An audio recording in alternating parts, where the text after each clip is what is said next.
Hi, folks, and welcome to Film Optimists, where we talk about all things film with a healthy dose of optimism. I'm your co-host, Seth Boyd. And I am Megan Tierney.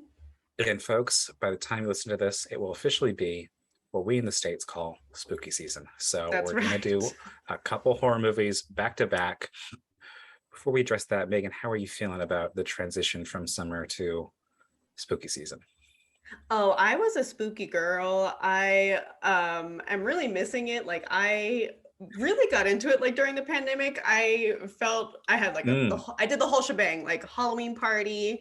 I was down watching nice. horror movies as you do during the season. And I'm Right. excited to get back into it. We're a little like early right now, not to give away our recording schedule or anything, but we do these a little bit in advance. But like this is really Yeah, gearing me up for it. I'm so down for spooky season. I'm with you. I'm excited. I think while we've already covered horror movies this year, and we did Nope this summer. That was great. Hmm. This was for my wife Anne and I the first conscious start of scary Halloween season horror movie we watched this year. Good. And folks, the movie we're Yes. talking about this episode is Hereditary, one of our favorites, Hmm. which I had not revisited since it first came out. I don't think I saw it in theaters. Actually, I Okay. think I saw it as soon as I could on like video on demand, Same. which I did kind of not watch dates it in my theaters. journey a little bit into horror. I was afraid. And I will say, That's my wife and my I watched point this too. movie fully aware that we were not going to be able to sleep much Oh yeah. that night. So, yeah, Hmm. this is maybe the movie that scares me the most, or at least it's top five. Oh my God, Seth, I'm so glad. I literally feel the same. I wanted to ask Okay. how it landed for you. Like, as I think we're both horror fans here. Yes, I got absolutely. into it a bit later in life, but I know you're into it too. And so I was wondering, like, how you felt about it as a horror film. Like, specifically, do you even consider it that? I Yeah. mean, I do. Yeah, I think this is maybe like this and like Nope, I think are the most like clear-cut horror movies we've done so far. Yes. And I Hmm. think I think you are you are as well making it to like psychological thrillers. Like I don't necessarily need the big buckets of blood, and that's often in fact not scary to me, but there are some visuals that really stick out in horror movies. But like this to me is I think the most upsetting film too, because and it's great. I think without getting too much into it, Megan, I don't really have a relationship with my biological family. And so family is actually the scariest thing to me. The idea of what if your family doesn't actually want what's best for you, doesn't actually Hmm. love you, and you were just trying to be a good member of that family, like Toni Collette's Yes. character is, and really everybody, like I think Hmm. that is actually, and that's a very, unique thing to me. I don't think someone needs to have that to be scared by this, just like someone doesn't need to have a shark encounter to be scared by Jaws. But for me personally, this one really hits home with that combination of fucked up family and religion, which is Sure. like my upbringing. Hmm. So Oh, I um know, Seth. yeah, you actually have a happy family life. But it also I'm curious, like what, given what I said, like what makes this so particularly scary to you? And folks, we're gonna dive more into what this movie is, but it's probably one of the more Hmm. popular movies we've covered. You kind of hit the nail on the head for me in terms of what I found scary about it and what was so different from horror for me, because I Mm, was like a horror fan. I think the scariest film before this for me was like The Conjuring, which I did see in theaters. okay. It was very Yeah. like big blockbustery horror, and that was really fun when you're like 14. But then Sure. now like now this was I did not see it in theaters, like I said, and it was just so visually disturbing and Mm, kind of, so like visually it was very scary to me, but it also got into these what I would like consider my first like art house yeah. horror almost. It's not like so indie that it could be considered that, but the style is very, very A24, which this is an Hmm. A24 film. Like that's distinct about it. But I do agree, like it had, for me, like one of the most amazing accomplishments that it did was have extremely scary visuals that were as scary as like the either actors Mm, performance or just the story in right. general of that family dynamic. It really like got to me too. Like I was couldn't sleep alone like that Yeah. day when I saw it. So I'm really, really excited to talk about it. I thought Yeah. it got me this and Nope, which if you haven't seen that episode, folks, go back to see it if you've seen the episode or that movie, because we do spoilers in that movie as we do for many of our episodes, but it's a really good one. And so this movie and Nope really got me back into like wanting to do horror and explore horror more as like a very high horror film, if you will, like high society horror film. So excited to talk about it. Yeah, absolutely. So let's dive a little bit in on what this is and who made it, because this is, like you said, an A24 movie, which we touched on a little bit, and I have to issue a quick correction for us.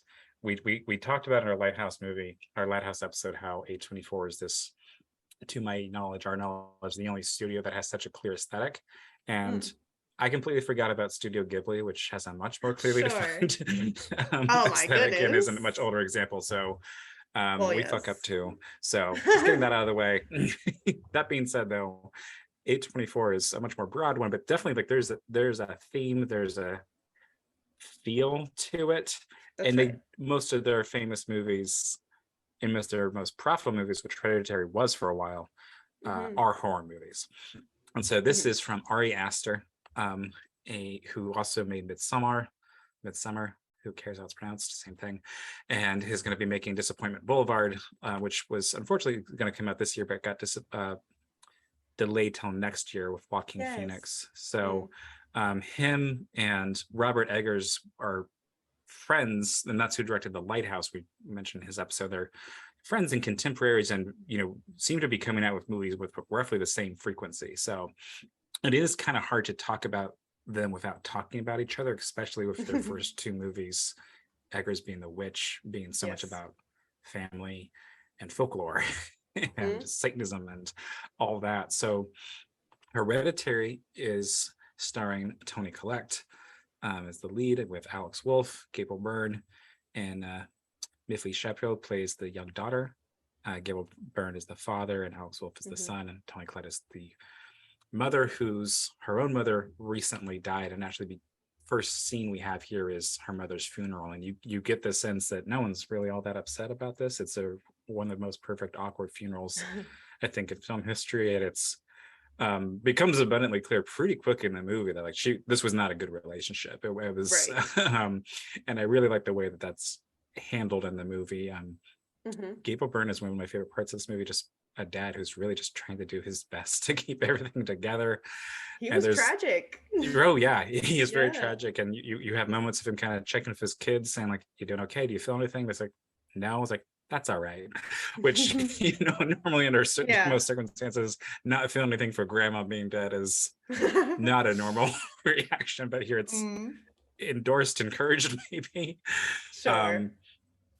And just backing up here a little bit too, in the credits we have these great dollhouse figurines, which is a motif running throughout the whole episode. And part of this is Toni Collette's character makes what are these called? Are these dioramas? Miniatures? These little miniatures. Yes. Really, like, she is a professional artist who does these. And I can't believe I'm blanking on her name, but Anne and I actually went to go see an exhibit of somebody who does this in Chicago, like a Chicago Art Museum. Like, it's a whole room of these, and she had houses based off different centuries, different periods, different worlds. It's a really cool thing. It's a really great art, and Toni Collette's character is doing these kind of autobiographical, but you have these really great camera angles where you can't really tell initially if you're looking at one of these miniatures or the actual house. And that was very intentional. The set was custom. The indoor scenes were built with a custom set to really blur that line, which is great. And you have this reality versus the supposed version of what's happening. It's a very blurred line in this movie. That's right. So bottom line, quick summary is shortly after the grandmother dies, strange shit continues to happen. And we'll get more into some specific scenes, I think, but it basically becomes clear that grandmother was a Satanist, or at least some sort of occultist, and was trying to, for lack of a better term, use her grandchildren to summon ancient king of hell. So, and I don't, and one of them, that's right, one of the eight. One of the eight. Exactly. And so one of the most tragic things about this movie that is also kind of funny is that Hmm. everything Toni Collette does to try and protect her family is absolutely wrong. Everything she does to Oh try yeah. and protect them from her mother is the wrong choice that makes it 100% worse.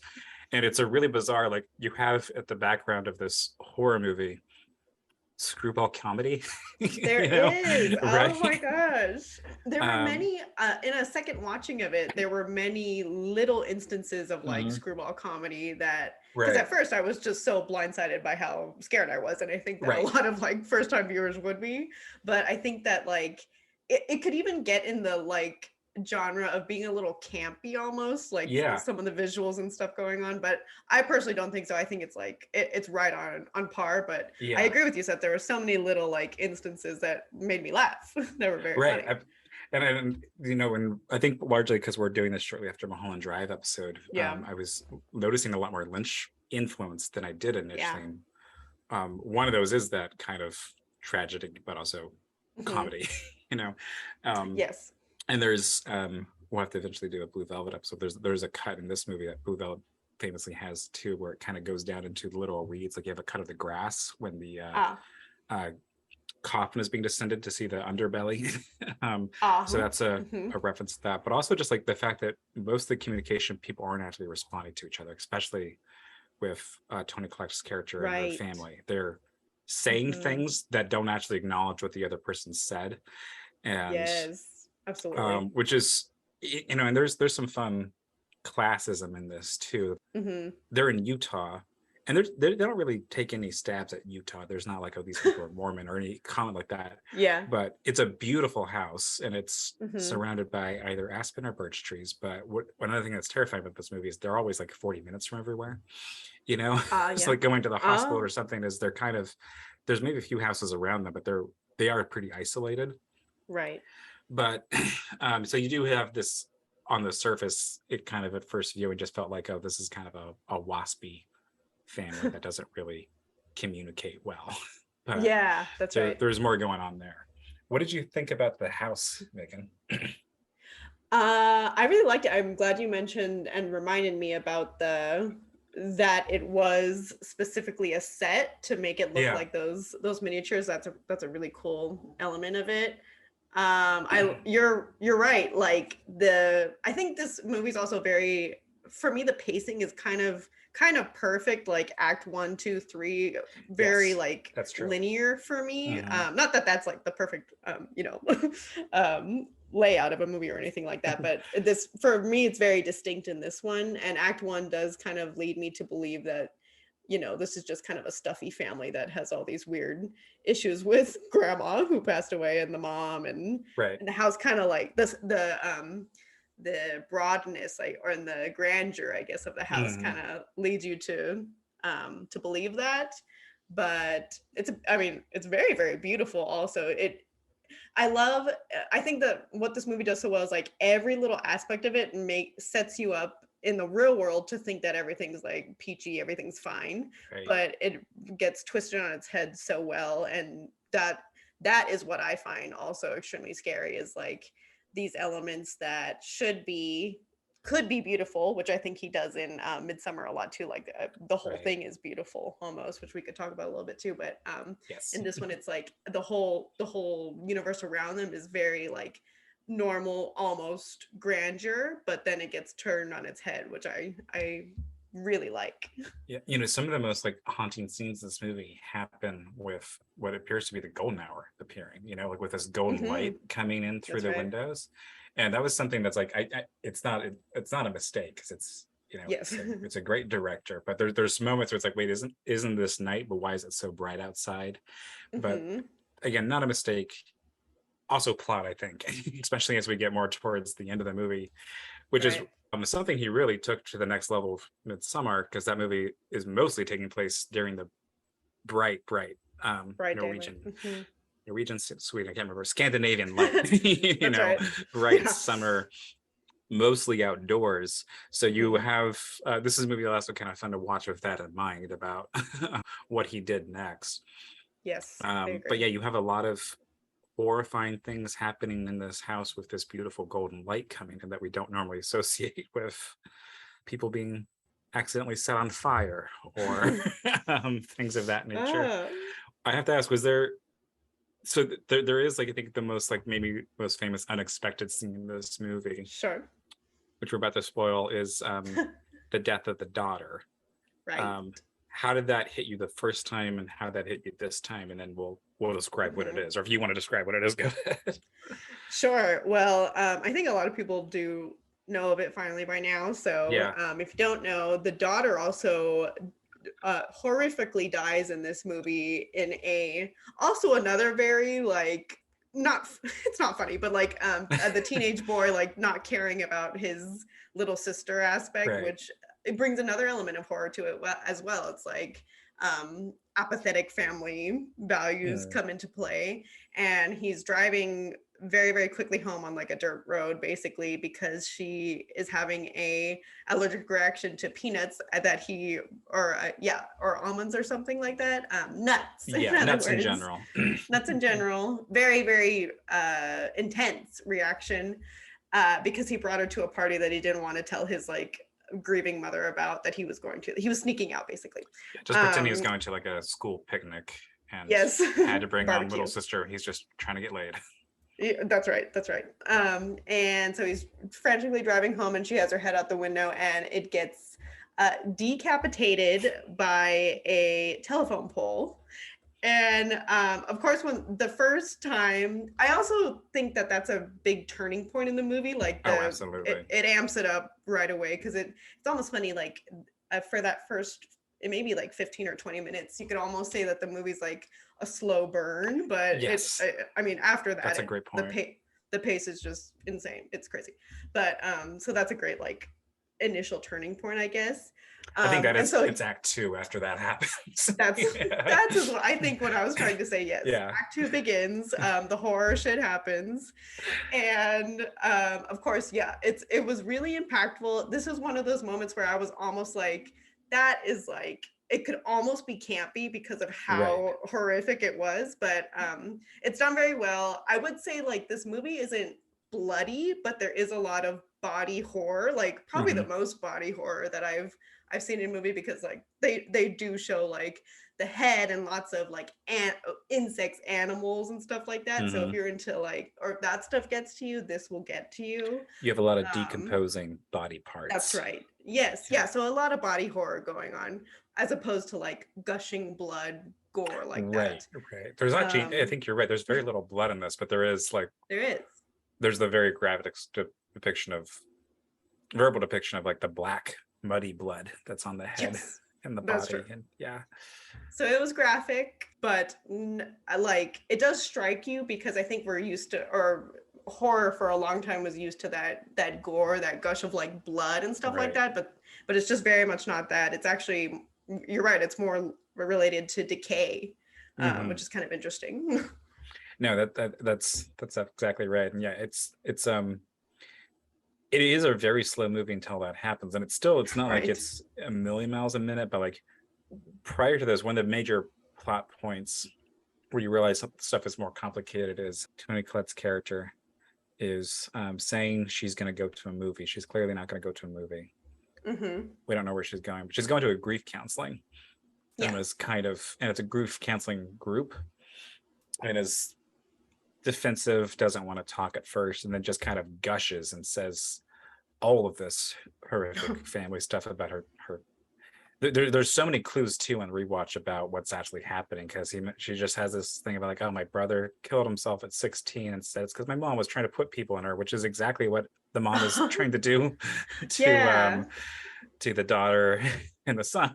So Mm-hmm. he wasn't crazy, and that's really horrific. And retroactively as well, is that she was actually trying to use these living corpses to be avatars for people. But so you get this like going back to like not quite a horror movie yet, you get this really Mm-hmm. somber, oh, this is a more complicated thing and it was happening, then Yeah. you get this horrific thing that Right. happens.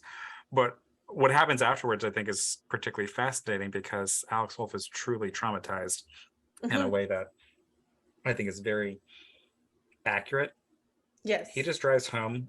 He leaves what remains of his sister and the car and curls up in bed with his clothes on. Talk about And avoidance. yeah, and waits till the next morning Anxious for, avoidance. yeah, for his parents, who turns out to be Toni Collette, to find Yeah. the daughter. And so there's obviously horrible things going on, but it's, oh, we should also back up and say it comes out too that at one point she swears she was sleepwalking. Toni Collette covered, this is years prior, covered her son and daughter with lighter fluid and was holding a match That's before right. waking up. So as far as both her kids know, mom tried to kill them at one point, and things of course never been the same after that. And as far as mom is Hmm. concerned, my son just killed my daughter and is not talking about it. So you have these really much more grim than just son has a drinking problem, much more Yeah, dark things in the immediate family that's that right. are largely, a reaction or rather a result of satanic grandma. Oh, it's so um, true. And it's I not like we moved into this spooky house, or it's right. also not like grandma dies, now everything's spooky. It's Mhm. like, or like things are going bump in the night. It's that Right. my son, in his like apathy again, like went to a party, took his little sister, and then Yeah. she dies and he doesn't talk about it. Like it's a Yeah. lot of like, I think the like people horror aspect Mhm. is really unique in this. It is. It's very, very specific. And Mhm. I was looking up, Ari Aster has his favorite filmmakers listed, and one of them is Ingmar Bergman, who I think maybe made a couple kind of horror movies in a Swedish art house kind of way, but also Okay. has a lot of movies about really fucked up families having really intense conversations that are some of my favorite movies. It's like that really shows in this Wow. movie. Yeah. The acting performances are great from everybody, and Toni Oh, it's Collette amazing. especially is like rubber face, just so expressive and Yes, screeching, but like it never feels campy, it never feels over the I top. It agree. always feels like a woman who's truly dealing with horrific things happening Hmm. to her. I'm in um the camp like she deserved an Oscar for it almost. Like yes, it was yeah, that good. absolutely. That's what I liked about it too, is like there were conversations about like Mhm. I think for both this and Nope, it's like why just why is horror never ever mentioned in like for this high art like Right, right. Academy Awards or something like that. And this was a turning point, I think, for that, and a well deserved one I personally. think you're really right. This was a big like, and as someone who, I think we're going to talk about this a little bit more in our next episode. So teaser for that, we're going to do an 80s Yes. horror movie soon. Yes. But I think there, much like with sci-fi or with any other genre, there is a real, most critics and most, I think not just critics, general public is swift to dismiss genre fiction as being good for genre fiction when it's good, not being Mm, inherently good, sure. not being like Hereditary is a good horror movie, not a good movie, would Right, be right, right, right. the approach. And that's not true. Hereditary is a great movie. It's great Yes. filmmaking, you Yeah. know. And I think for me as myself, like a little bit of a film snob already, 2018 when this came out, that was very Hmm. eye-opening for me. And I think I had this false idea of, oh, I've seen the good horror movies, and this was really making me go back. It's like, no, there's probably a lot more. There's more Yeah, coming out. And there may have been lulls in the early aughts. I don't really know, but like right now I know. we do have Jordan Peele, Ari Aster, Yes. Robert Eggers. That's just three, and that's hardly everybody. We have great horror, really highbrow art horror being made right now Right. Hmm. that's fascinating and that deals with really intense things. Like in my ignorance too, I don't want to say because I don't know myself if there were. I'm sure they've had indie influences in the past, and like this has been Sure. a long time coming. Kind of. Also, I think I misspoke. I meant to say not necessarily Nope, but for me, Get Out was like the catalyst of more like high art Sure. Yeah. horror, and then this kind of came out at the same time. So it was like it was really in the zeitgeist of filmology at the time, especially for me, and especially for I hope more young Yeah. filmmakers and just like new ideas and stuff. But it's I like an think so. Like, exciting turn. It's an exciting turn for cinema. yeah, you have these movies that are even, and a lot of this is just like the camera work is interesting enough Yeah, it's true. and it's kind of silly, but sometimes you do have to have an idea, like we're going to build a set like a dollhouse, and we're just going to do all this stuff well enough that critics have to take it seriously. And I think A24 is largely responsible for this too, actually. That's true. We didn't actually come to a resolution, but I have a question for you, something Anne and I were debating with this movie. Oh, yes. So pretty early on, Gabriel Byrne, the father, gets a call. You just hear snippets of it, but that the grandmother, her grave has been desecrated, and makes what I think is in the moment a pretty mature, reasonable decision to not tell his wife what that call was about. But it's kind of unclear by the end of this movie of how long it's been, because it does feel like it happens pretty quickly. There is one line that kind of indicates maybe it's been a few months with another character, by the way, that's another catalyst, is a woman who approaches Toni Collette at these grief counselor things and says, we should just start talking. It becomes clear this is not a person she saw there. This is her mom's friend. This is part of the Satanist cult trying to summon payment. But anyways, it goes beyond just a couple of days, and it goes beyond a couple of phone calls. It's a pretty involved thing that the father, Gabriel Byrne, is dealing with, that he never tells his wife about, that the corpse has been removed. It wasn't just like some kids spray painted the headstone. It's that they actually took the body out. And do you think he was right to withhold that from her, given the knowledge he had at the time? Oh, well, because I think it's an interesting question the movie asks you to think about, because obviously it's kind of the wrong choice in that, like, becomes more clear he thinks his wife is going crazy, and I think he has pretty good reasons to think she's going crazy. She's saying, you got to come in here, we got to do a seance to talk to Charlie, our daughter. But I don't know, what do you think? Could this all been avoided if he said your mother's corpse was just dug up? I personally don't think so. I just love to, like, that's a great instance of the movie playing on kind of really real life, like, what would you do scenarios, because I am like, the dad really sells it for me too, because he's so he's really our straight shot, like, character in this movie. Like, I think that he is meant to be the audience character, if you will, for a lot of it. And just the way he reacts to nearly everything is spot on for me and really makes sense to me. And his avoidance is, like I say, really tragic. And I think that his dynamic with his wife is very apparent. And I think that he's just honestly, like, scared of her, and maybe scared of where just very intense, crazy grief can take you, which he's already, like, seeing in his wife. So I don't know if it's the right move, but I can just totally I see why he did that. I'm like quite an avoidant person myself, so, like, this was really hitting for me, and I was like, oh god, like, I think if you are anything like that, you kind of really feel it, and just, you're like, absolutely, of course, why would you ever tell your, like, someone that's going a little crazy that, like, that made sense in the time. So I'm just like, I can't even see it any other way. Almost, I'm like, I feel for him, I'm with you man. personally. I'm with you. Like, if I was in his place, I would not tell I would not tell him what happened. But I think it's like we're so used to there being a really bullshit reason in movie and TV for what character to withhold information that's usually very stupid. And just is just like, oh, let's see how confusing this gets. And it's not even like the crux of the movie isn't this confusion. I think that's part of what's great about it too. Is like, she is just going off the deep end as a grieving mother. And I think the scene too of the first seance she's a part of, where she witnesses this other woman talk to her kid, and she is truly horrified, intrigued, but horrified, I think, is very realistic. I agree.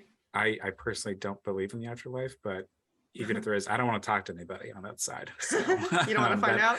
I don't want to find out. I'm not, leave them be is my take on this. But by the way, we've talked about how great Alex Wolff is, I think, already. Actually, I think you recommended Hereditary in our pig episode. Oh my because gosh. he's in that too. Oh, maybe that's right. The plan is to do this podcast long enough to cover every movie we recommend. Oh gosh, it'll all come full circle. Exactly. So Alex Wolff is only 24 as of like today. which is Oh crazy to God, me. He was that is. 20 when this movie came out, and like, that's still a little bit older than a high schooler, but still, like, that's much younger than usually someone playing a high schooler is in Right. a movie. And Hmm. I just got so excited realizing that when looking up this movie to prep for this episode, like, wow, we have a lot more Valence Wolf to look forward to. He's really young. I know. Yeah. He Very has a lot great. more I great mean, roles. I just agree. Like everybody, and this is great. Toni Collette is stands out, and why I mentioned the Oscar, Absolutely. not just because she's Yes. so like I agree, expressive and like just like tonally perfect almost. Like everything made sense the way she Yeah. reacted. I don't think it was campy, and even though it was very very like high energy, I guess I don't. It Right. was just Right. it was a lot. It was a big performance. In other words, Absolutely. um, There's so many. My mind just get kind of swirling with other great moments to talk about this movie. Do you have any I favorites know. you want to highlight, Megan?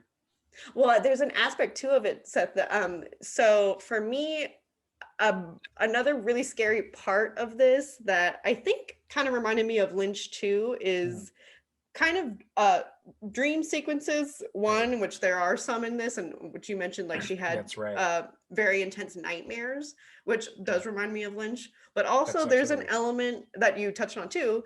I think that everybody around this family is also kind of egging them on to this insanity level. Like I feel Mm, like the outside world just kind of is a little bizarre in all of this, mm, and or you can see people in the background with the wrong expression or just watching them kind of. And right.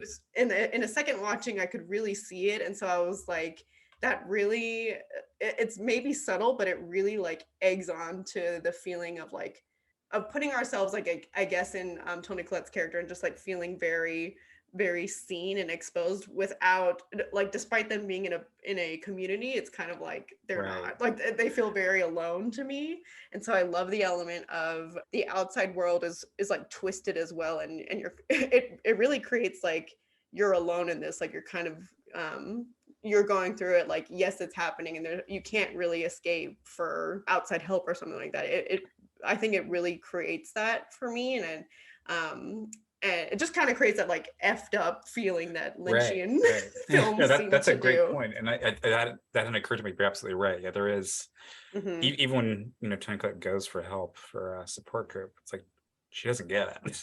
Yeah. And even just Hmm. everyone's kind of non-reaction, and that is, Hmm. yeah, you're right. There's this reinforced of it's really just us. you Yeah. know Hmm. That's a great point. Yeah, I really love this movie. I was very happy to rewatch it. This is definitely one of those. It's like I'm gonna watch this and I'm not gonna sleep. Um, Yeah, I know. and that's a decision I'll I willingly know. make a few times. Hmm. Um, We talked a little bit about it, but do you have a favorite between Hereditary or Midsummer?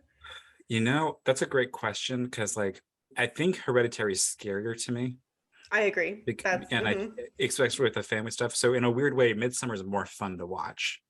hmm. um Midsummer, obviously, like, there's a lot of great criticism about Midsummer, and that I agree with. There's a lot of well thought out great stuff about how this, don't be lost in what's going on. This is a white supremacist cult, that's Hmm. bringing in Florence Pugh, and like that's all very true, and I don't want to discredit that, but I also am pretty satisfied about a girlfriend who decides to kill her shitty boyfriend. So, in the same way that when you're watching Halloween, you want Jamie Lee Curtis to live, but you also are kind of excited when Mike Myers kills somebody.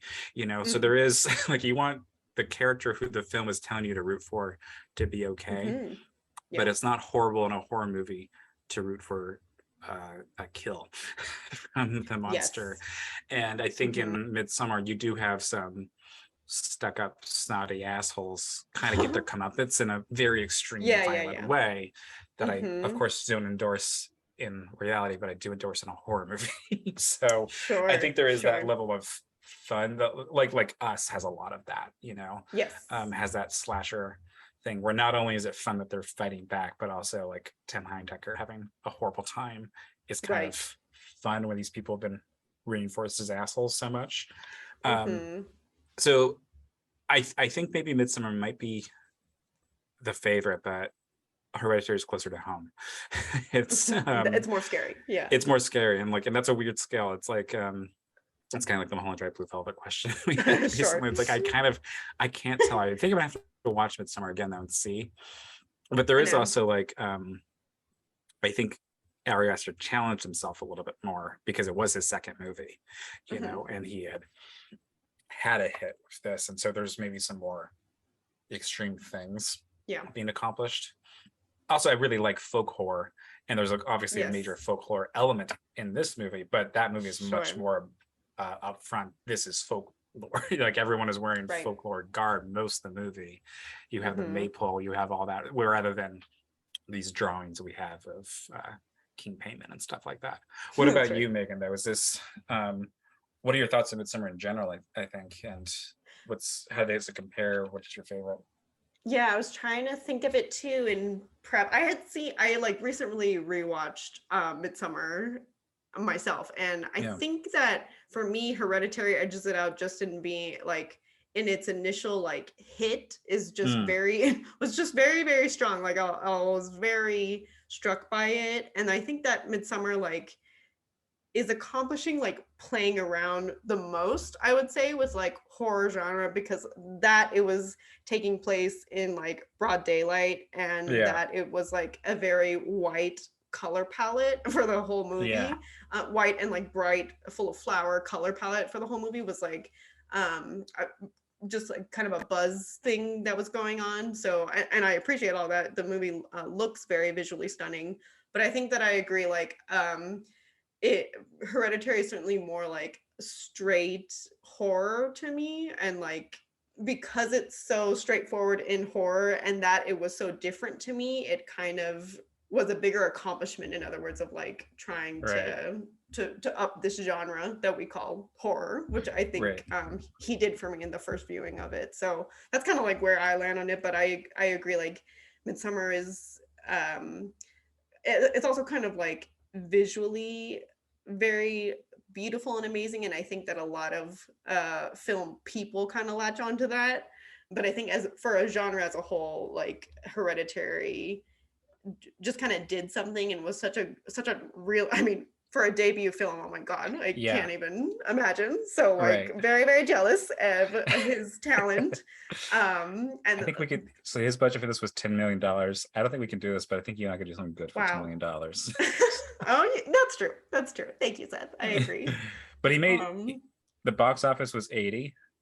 And okay. this kind of goes back to what we often bring up. It's like it's great that this movie made $80 million and was a hit and was the Yeah. biggest hit for A24, I think, until Everything Everywhere All at Once, actually.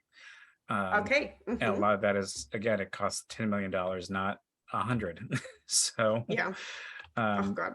I know. I'm very happy to see a movie that's made this affordably. And it's like there's actors in here, there's big names. There's not Hmm. Robert Downey Jr., but um, Yeah. this is a very exciting time. I think that this really did seem to mark a turning point for not just horror movies, but like independent movies. Yeah. And it's like, okay, there's new stranger people in film now. There's this guy named Ari Yes. Aster that we're going to be hearing it for a while, Right. and Right. it's really hard to just underplay that excitement. So I know. I'm so well, looking forward to his new one. I hadn't heard much oh, or seen anything, so I do yeah, hope it details have been gets very made. limited. I Yeah. like Joaquin Phoenix is in it. I have heard it's going to be quite long, which is Oh. not a problem. But I think I've heard it described as a comedy, actually. But it's like, what does Ari Aster making a straight comedy mean? Hmm. I can't That's imagine true. there isn't some element of horror in there. I think like there's the behind the scene photo that is Joaquin Phoenix on the street in his pajamas. Okay. And apparently that's in character, and that's kind of I think all anybody knows about this movie. I know. I just don't know anything, Yeah, so I'm excited. very cool. Any closing thoughts on Hereditary, or should we move on to our suggestions? I don't have much myself. It's such a good this may be like well, I was gonna say this may be one of the best like debut films almost for a Yeah, filmmaker. I would say Like so. Yeah, I'm just I was so impressed by it and impressed by the tone of it again. And I think that it is he does remind me so much of like who we mentioned, Jordan Peele. Is it David Eggers? I always Robert Robert Eggers. Eggers. There's an That's okay. author, David Eger. I always get it wrong, but No worries. Robert Eggers. Like I think that they have a really good ability to like have a style, but have their films be different, and have them be Yeah, interesting. And like I just like I'm so intrigued by it. I'm just excited to see what comes next from it. But to have such a I agree. strong debut film is amazing. And I think I just want to say this too. Obviously, it's like this is like most horror, like it's a metaphor, you know, like you don't have to Yeah. have a satanic family for this movie to be deeply effective for you. But I think this is maybe one of the top movies I would recommend as someone who considers themselves above horror movie, who thinks it's all Mm, trash. You know, like this movie I think is much deeper and has a lot more to say about families and trauma yeah, than one would expect from a genre movie, you know. that's right. That's So right. that's my final endorsement. But let's move on to I also see Midsummer too. It's great. Yeah, that's true. Let's move on to our recommendations. You want to start out for us, Megan? You know what, Seth, in like prep, I was trying to think of like horror movies, kind of the same caliber. And we've talked about like the main like three guys like quite a bit. So I was like Sure. trying to get away from like our A24 people, but I think that we had mentioned Candyman, which is like Right, right. we were actually debating maybe doing an episode on it, so maybe we'll leave it for later too. We But might, I yeah. think that this was a good example of like a remake, which a lot of these are feature films that we're talking, or like original feature films that we're talking about, which for me I kind of like had a bit of a, I was almost stereotypical, like considered them better because they are like originals. And I was very very like done for a while with remakes in Hollywood, and just like Sure, sure. was upset to see them. But I think that Candyman is a great remake example, because you said that you saw the original one, which I have Original's not great. yet, Yeah. and which is great. And I think both of them are great. I really enjoyed the recent remake of it, and I think that it's very strong, like in a modern sense. And I can totally see now the appeal of wanting to revamp something that like still has a lot of legs under it, or could be reinterpreted into the Right. our modern era, what's going on now. And I think that movie did it really well, not in a it doesn't age it for me in any way, or like specify a time. It's just going to be like another classic rendition of it. But I like that the reimagination of it, basically to fit our time. That was a well done remake for me That's awesome. recently. Yeah, I'm very excited to see it. And you know, and I think we mentioned this briefly, but a cool thing about Hereditary is it takes place in Utah. Yeah. And I it's just always kind of excited to see an American movie that doesn't take place in Los Angeles or New York. Not that Mm-hmm. great movies aren't made there. It's just kind of fun to see something else, you know. Yeah, And that's so, right. and I mentioned that because Candyland takes place in Chicago, and Mm-hmm. now being close to Chicago, that's actually interesting to me. Yeah. But you know, one of the major cities in America, but still, you know, a fraction of the movies are shot and placed there. So Right. Right. very cool.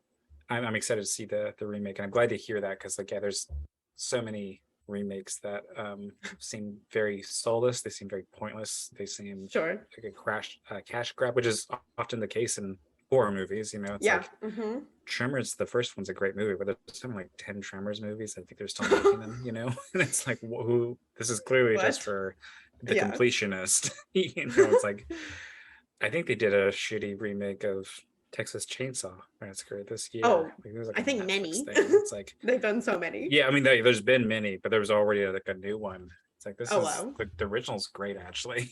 Yeah. I was shocked how much I love the original Texas Chainsaw Massacre. Really? Yeah, I Not my haven't. pick though. My pick. Yeah, I Mhm. think you would like it, Megan. I think that's another like low budget indie um movie that actually has a lot less blood than you would expect in it, Yeah. but it just has a lot of horrifying imagery that is not necessarily violent, but it's yeah. We'll do an episode on that maybe next year. Sure. Mm-hmm. So the movie I'm going to recommend is called Thelma. This is a Norwegian movie from 2017 by Joachim Trier, who more famously directed The Worst Person in the World, which was, I think, was nominated for Oscar last year. Hmm. And Oh, it so, sounds familiar. yeah, which is a very fun, mostly comedy movie. And I Uh-huh. was, wanting to get into this director. And before Worst Person in the World was available to stream, I found this movie, which was a horror. And that was very surprising to me that this guy made a straight up horror movie. Mm. It's kind of like the Norwegian Carrie. It's about this woman who doesn't Uh-huh. realize she has some psychokinetic powers, who has Mm. very religious parents who try to, through Christianity, rid her of these powers. And Okay. it's a very, very fun, slow movie. It's a movie that I think, like, I almost feel bad giving spoilers, even though, like, just a trailer, a plot description online will reveal that that's what the movie's about. But the movie plays out very, very slowly. Okay. And she doesn't really know fully that she's making these things happen till very near the end of the movie, and that her parents are doing things to her to try and stop it. But Okay. and it's also a beautiful lesbian love story. So a very fun, different pacing, different sensibility movie that also really hit home with these parents trying to pray something out of you, Right. so kind of opposite of Hereditary with Satanism. This is, parents relying on Christ to fix their daughter, and there's maybe I actually nothing see. wrong with her. Oh, So I thought it was very good, very fun movie to watch. I think it's available on Hulu right now, actually, so check that out, nice. Is folks. it foreign? It He is, said. yeah, it's foreign. It's in the languages in Norwegian, Oh, I see. mostly shot in Oslo, I think. So Wow. um Worst Person in the World was really fun too, so check that out. But it was very surprising to me that this director wrote and directed both these movies. It's not like he's a Yeah. director just hired to do different things. Like, these are both his pet projects. He's an Right. auteur, but they are wildly different. So Oh, excited to that's see nice. more of him over the next few years as well. Yeah, that's an accomplishment too. Like I said, like Yeah, Ari Aster's kind of like tonally starting to be the same. yeah, Kind of the same for Jordan Peele, all that good stuff. But sure. to explore different genres, I think, and to have movies feel very different is fun too. So Yeah, we absolutely. love to see it. We're not like I'm not I don't knock like directors for not staying in their lane, if you will. Like I'm Sure, happy to see absolutely. it. I agree. And it's like, I think the most famous example is like Kubrick made straight up comedies and Yeah. made The Shining, which is a horror movie, made a lot of crime thrillers, whatever that means, and historical epics. But yeah, it's not a thing you see people will experiment a little bit, but doing straight up, this is this genre. Yeah. My next movie's in a completely different genre, and there's not a whole lot Hmm. of blending of it. It's not comedy horror, it's a horror, and then Yes. it's a comedy drama. So I'm Right. very excited by that. I Okay, know. well, folks, we're going to be back fairly soon here with another classic horror movie. We're going Hmm. to have a guest, and I think we're just going to leave the teaser with it's a movie from the 80s. So write in with your guesses, write in with your hopes, Hmm. and maybe we'll cover it later. Right in with your classic like Halloween must-haves or horror Yes, must-haves for the season. absolutely. Yeah, That's my favorite. I love the season. There are great like Halloween movies out there, but there are also just great like horror movies out there to enjoy. sure. So enjoy everybody and Definitely. let us know your favorites. Let us know what your costume was, who you wish you Yeah. could kill, all that fun stuff. All right, folks, Yes. take Hail care. Payman Yeah. and take care.